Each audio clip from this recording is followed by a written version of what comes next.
మిత్రులందరికీ హృదయపూర్వక నమస్కారం. ప్రధానంగా చిత్తూరు జిల్లాలో రాష్ట్ర వ్యాప్తంగా ఎటువంటి కార్యక్రమం తీసుకున్నా మొట్టమొదట మాకు సెంటిమెంట్గా చిత్తూరు ప్రెస్ క్లబ్లో స్టార్ట్ చేయడం మాకు అలవాటు. 2.5 సంవత్సరంగా ఈ ప్రభుత్వం వచ్చిన తర్వాత ఎక్కడా కూడా మేము ఎలాంటి నిరసన కార్యక్రమాలు కానీ చేయకుండా శాంతియుత పద్ధతిలో మాకు తెలిసినటువంటి విధానంలో వాళ్ళకి రిప్రజెంటేషన్ ఇవ్వడం కానీ ఇవన్నీ కూడా చేసుకుంటూ వస్తున్నాం. సోషల్ మీడియా ఉద్యమం మేడే రోజు ప్రారంభించడం జరిగింది. అది ప్రత్యేకంగా ఉమ్మడి చిత్తూరు జిల్లాలో ప్రారంభించడం జరిగింది. మేడే రోజు కార్మికుల దినోత్సవం సందర్భంగా మాకు ఏదైతే హామీలు ఇచ్చారో ఉమ్మడి కూటమి నాయకులు అది గుర్తు చేస్తూ ఈరోజు సోషల్ మీడియా ఉద్యమం 75వ రోజుకు చేరింది. 75వ రోజు సందర్భంగా మొట్టమొదటి సమావేశం చిత్తూరు జిల్లాలో మా కమిటీతో ఏర్పాటు చేయడం జరిగింది. ముఖ్యంగా మీడియా ద్వారా ప్రభుత్వాన్ని ఒకటే రిక్వెస్ట్ చేస్తున్నాం. 3 దశాబ్దాలుగా ఈ కాంట్రాక్ట్ సిస్టాన్ని పెంచి పోషిస్తున్నటువంటి రాజకీయ నాయకులందరికీ కూడా విద్యుత్ కార్మికుల తరపున వేడుకుంటున్నాం. మీరు రాజకీయాల్లో ఉన్నప్పుడు వాగ్దానాలు చేయడం మామూలే, కానీ విద్యుత్ కార్మికులు హుదూద్ తుఫాను, తిత్లీ తుఫాను, కరోనా లాంటి కష్టకాలాల్లో మేము ప్రజలందరినీ మేము ఆదుకుంటూ మా యొక్క విధుల్లో ఎటువంటి నిర్లక్ష్యం లేకుండా మేము బాధ్యతాయుతంగా మేము పనిచేస్తున్నాం.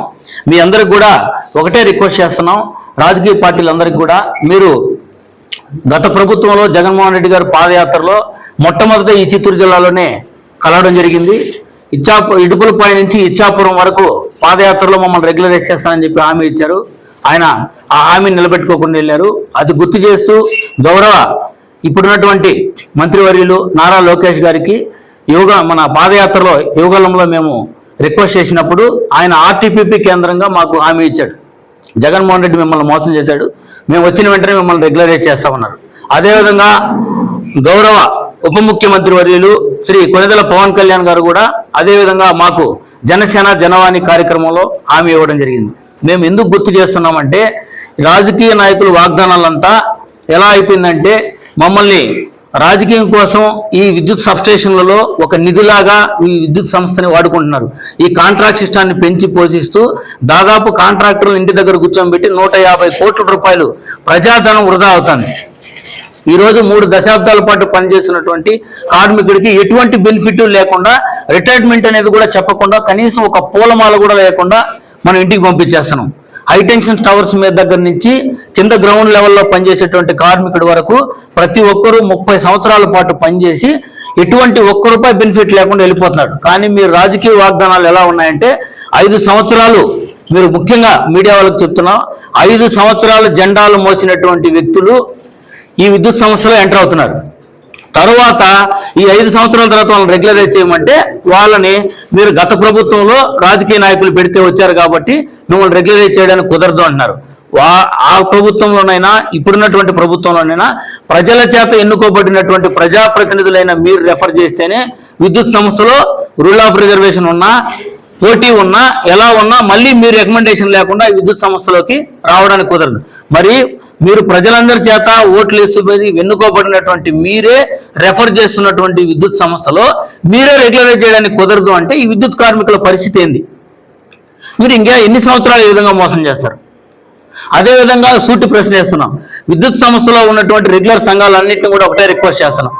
3 దశాబ్దాలుగా ఈ విద్యుత్ కార్మికులందరినీ కూడా మీ అవసరానికి వాడుకొని ఇప్పుడు లాస్ట్ ఇయర్ ఒక ధర్నా 36 సంఘాలతో పాటు కలిపి ఒక సమావేశం ఏర్పాటు చేసి మీరందరూ కూడా ఈ విద్యుత్ సంస్థలో మనం అందరూ కూడా పోరాటం చేద్దామని చెప్పేసి విద్యుత్ కార్మికులను రోడ్డు మీద తీసుకొని వచ్చి మళ్ళీ వాళ్ళ పని అయిన తర్వాత ఇప్పుడు వదిలేసి మళ్ళీ ఇండివిజువల్గా ఎవరి పార్టీకి వాళ్ళు మేము విడిపోయాము, 36 సంఘాలు మేము కలిపి లేము అంటున్నారు. 36 సంఘాలు కలిపి ఉన్నప్పుడు గౌరవనీయులు ఇంధన శాఖ వర్యులు అదేవిధంగా గౌరవ గొట్టిపాటి రవికుమార్ గారు ఆధ్వర్యంలో కమిటీ వేయడం జరిగింది. మమ్మల్ని అందరినీ రెగ్యులరైజ్ చేయడానికి 3 నెలల్లో కమిటీ అని చెప్పి ఆల్ CMDస్తో కమిటీ వేశారు. ఈ రోజుకి వరకు 5 నెలలు అయిపోయి 6వ నెల అవుతుంది. గత ప్రభుత్వంలో జరిగినటువంటి అన్యాయమే ఇప్పుడు కూడా మళ్ళీ జరుగుతుంది. మేము అదే ప్రశ్నిస్తున్నాం. రెగ్యులర్ సంఘాలన్నిటి కూడా సూటి ప్రశ్న వేస్తున్నాం.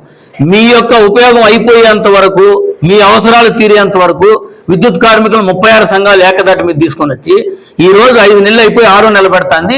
దాన్ని ప్రశ్నించకుండా మేమందరూ విడిపోయామని చెప్పి ఎవరి పార్టీ వాళ్ళు రాజకీయ ప్రయోజనాల కోసం కొద్దిమంది ప్రయోజనం చేస్తే, కొంతమంది రాజకీయ నాయకులతో పాటు కొంతమంది యూనియన్ నాయకులు వాళ్ళ స్వార్థానికి విడిపోయి మేము ఎలక్షన్లో నిలబడ్డాం, మేము కొత్త వాళ్ళు వచ్చాం, పాత వాళ్ళ సంగతి మాకు తెలియదు అంటున్నారు. ఎన్ని సంవత్సరాలు ఈ విద్యుత్ కార్మికులు మీరు ఈ విధంగా మోసాలు చేస్తారు? విద్యుత్ సంస్థలు ఈ విధంగా మోసం చేయడం వల్ల ఈరోజు ప్రైవేటీకరణ అనేది మన నెత్తి మీద వచ్చి కూర్చుంటుంది. ప్రైవేటీకరణ మొదలు పెట్టడానికి కారణం విద్యుత్ సంస్థలో ఉన్నటువంటి రెగ్యులర్ నాయకులే. మీరు ఈ విధంగా విద్యుత్ కార్మికులను వాడుకోవడం, తర్వాత వాళ్ళని రోడ్డు మీద వదిలేయడం కారణంగా ఈ రోజు ప్రైవేటీకరణ మొదలుపెట్టింది. ఈ రోజు ప్రజాధనం 150 కోట్లు కాంట్రాక్టర్కి ఓన్లీ జీతాలు పే చేయడం వల్లనే 150 కోట్లు ప్రజల డబ్బు వాళ్ళ అప్పనంగా వాళ్ళ చేతిలో పెడుతున్నారు. వాళ్ళని ఎవరైతే ఈ మూడో పార్టీ విధానాన్ని తెలంగాణలో రద్దు చేశారు, ఇక్కడ రద్దు చేయలేరు. ఎందుకంటే ఈ కాంట్రాక్టర్లందరూ కూడా రాజకీయ పార్టీలకు సంబంధించినటువంటి వ్యక్తులే. సో నువ్వు ఎంత ధర్నాలు చేసినా, ఎంత రోడ్డు ఎక్కినా మళ్ళీ రాజకీయ పార్టీల చేతిలో ఉంది కాబట్టి వాళ్ళు వెళ్ళి మళ్ళీ రాజకీయ నాయకులతో మాట్లాడి, సార్ మనకి ఇది కానీ మీరు ఎత్తేసినారు అంటే, ఈ సబ్స్టేషన్లో నియామకం ఆగిపోయింది, వాళ్ళని రెగ్యులరైజ్ చేశారు అంటే మళ్ళీ మాకు మనుగడ ఉండదు, మీకు మేము రాజకీయ పార్టీకి డబ్బులు సపోర్ట్ చేయలేము. సో రాజకీయ నాయకులకు ఒక పెద్ద నిధిలాగా ఈ విద్యుత్ సమస్య ఉంది. ప్రజలందరినీ కూడా ఒకటే రిక్వెస్ట్ చేస్తున్నాం, మీరు ఆలోచించండి. భారత రాజ్యాంగంలో ఉన్నటువంటి ఆర్టికల్ 19 కానీ, ఆర్టికల్ 21 కానీ, ఆర్టికల్ 23 కానీ ఇవన్నీ కూడా తుంగలో తొక్కేసి రాజకీయ నాయకులు ప్రజలను మబ్బులో పెడుతున్నారు. మేము రాజకీయ నాయకులందరినీ కూడా ఒకటే రిక్వెస్ట్ చేస్తున్నాం, ఈ మూడో పార్టీ విధానం రద్దు చేయడం వల్ల 150 కోట్లు ప్రజాధనం ప్రజలకు పంచిపెట్టండి. విద్యుత్ కార్మికులకు పిట్టల్లాగా రాలిపోతున్నారు, కాలిపోతున్నారు.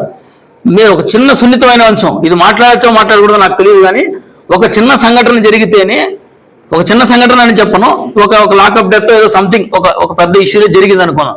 దానికి రాజకీయ పార్టీలు అందరూ కూడా వాళ్ళందరూ కుటుంబాన్ని దగ్గరికి తెచ్చుకొని మాట్లాడడం చాలా ఆనందం, మంచిది.